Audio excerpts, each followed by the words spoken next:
حدیث شریف ابو داؤد میں ابو ہریرہ رضی اللہ تعالیٰ عنہ فرماتے ہیں، عورتوں اور مردوں کے لیے اللہ تعالیٰ کی خوشنودی اور اطاعت حاصل کرنے کا آسان طریقہ، جس سے بندہ اللہ تعالیٰ کے احکامات کی پیروی کرتے ہوئے اور اطاعت کو پورا کر کے اللہ تعالیٰ کا محبوب بن جاتا ہے۔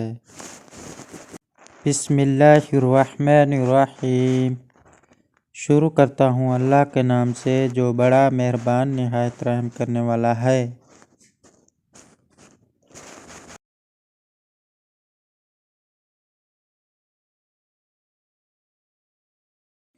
السلام علیکم محترم ناظرین، یہ معلوماتی ویڈیو جاننے کے لیے آخر تک ضرور دیکھیں، شکریہ۔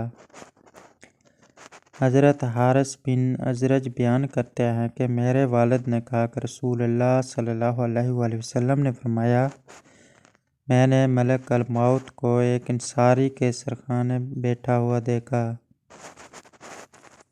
تو کہا کہ ملک الموت، میرے صحابی کے ساتھ نرمی کرنا، یہ مومن ہے۔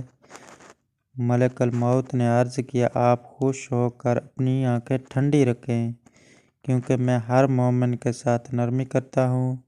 یہ اللہ کے رسول صلی اللہ علیہ وسلم، آپ یقین رکھیں، جب میں ابن آدم کی روح قبض کرتا ہوں اور اس کے گھر والوں میں سے کوئی چیخ کر روتا ہے تو اس کی روح لے کر کھڑا ہو جاتا ہوں اور سوچتا ہوں کہ یہ کیوں رو رہا ہے۔ اللہ کی قسم، ہم نے اس پر کوئی ظلم نہیں کیا، نہ ہی وقت سے پہلے اس کی روح قبض کی۔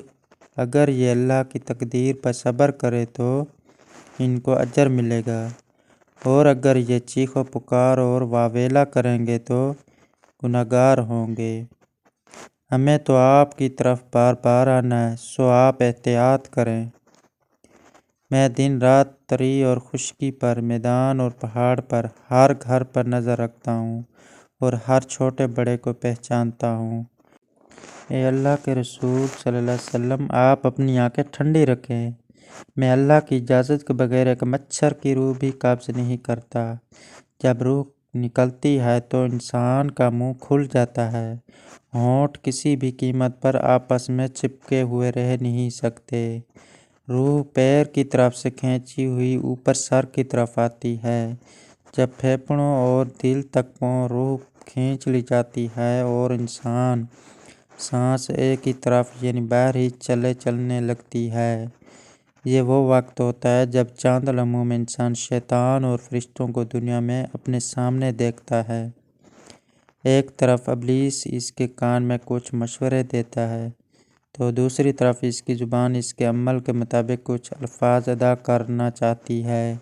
اگر انسان نیک ہو تو اس کا دماغ اس کی زبان کو کلمہ شہادت کی ہدایت دیتا ہے۔ اگر انسان کافر ہو، بدین، مشرک یا دنیا پرست ہوتا ہے تو اس کا دماغ کنفیوژن اور ایک عجیب ہیبت کا شکار ہو کر شیطان کے مشورے کی پیروی کرتا ہے اور بہت ہی مشکل سے کچھ الفاظ زبان سے ادا کرنے کی بھرپور کوشش کرتا ہے۔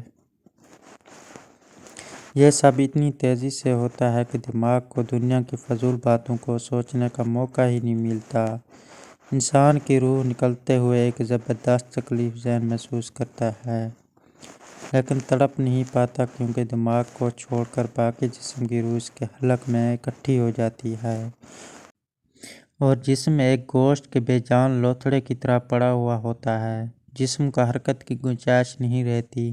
آخر میں دماغ کی روح بھی کھینچ لی جاتی ہے۔ آنکھیں روح کو لے جاتے ہوئے دیکھتی ہیں، اس لیے کہ آنکھوں کی پتلیں اور چڑھ جاتی ہیں، یا جس سمت فرشتہ روح قبض کر کے جاتا ہے اس سمت کی طرف ہوتی ہے۔ اس کے بعد انسان کی زندگی کا سفر شروع ہوتا ہے، جس میں روح تکلیفوں کے تہانوں سے لے کر آرام کے محلات کی آہٹ محسوس کرنے لگتی ہے۔ جیسا کہ اس سے وعدہ کیا گیا ہے، جو دنیا سے گیا واپس کبھی لوٹا نہیں، صرف اس لیے کہ کیونکہ اس کی روح عالم برزخ کا انتظار کر رہی ہوتی ہے، جس میں اس کا ٹھکانہ دے دیا جائے گا۔ اس دنیا میں محسوس ہونے والی طویل مدت ان روحوں کے لیے چند سیکنڈ سے زیادہ نہیں ہوگی۔ یہاں تک کہ اگر آج سے کروڑوں سال پہلے ہی کیوں نہ مر چکا ہو۔ مومن کی روح اس طرح کھینچ لی جاتی ہے جیسے آٹے سے بال نکالا جاتا ہے۔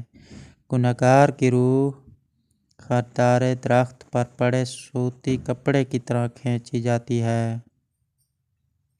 محترم ناظرین، اب آتے ہیں اپنے موضوع کی جانب۔ جس عورت یا مرد نے رات کو سوتے وقت درود شریف پڑھ کر سویا ہو اور دل میں اللہ کی اطاعت باندھ کر سویا ہو، جب فجر کی نماز کے وقت اٹھے تو کہے اللہ ایک ہے، وحدہ لا شریک ہے، وہ یکتا ہے، وہ تمام انسانوں کا ولی ہے۔ میں گواہی دیتا ہوں اللہ کے رسول حضرت محمد صلی اللہ علیہ وسلم اللہ کے آخری نبی ہیں، اور ہم دعا کرتے ہیں اے اللہ آپ صلی اللہ علیہ وسلم پر، آپ کی آل صحابہ کرام پر سلامتی ہو۔ پھر درود شریف پڑھ کر نماز کا آغاز کریں۔ درود شریف پڑھ کر آپ اپنے دن کا آغاز کریں۔ اگر اس دن مرا تو پاک حالت میں مرا، اگر رات کو درود شریف پڑھ کر سویا اور مرا تو پاک مرا۔ اس لیے اس کو ملک الموت فرماتے ہیں۔ ان کو انبیاء کی موت کی سختی ہوگی، یعنی کہ روح بڑی آسانی سے نکل جائے گی۔ اللہ سبحانہ وتعالی ہم سب مسلمانوں کو موت کے بعد کلمہ نصیب فرما کر آسانی کے ساتھ روح قبض فرماتے وقت حضرت محمد صلی اللہ علیہ وسلم و صحابہ کا دیدار نصیب فرمائے۔ آمین یا رب العالمین۔ جزاک اللہ۔ ناظرین، اگر ہماری یہ ویڈیو آپ کو پسند آئی ہے تو ہمارے چینل کو سبسکرائب کریں۔ ملتے ہیں انشاءاللہ نیکسٹ ویڈیو میں، تب تک کے لیے اللہ حافظ۔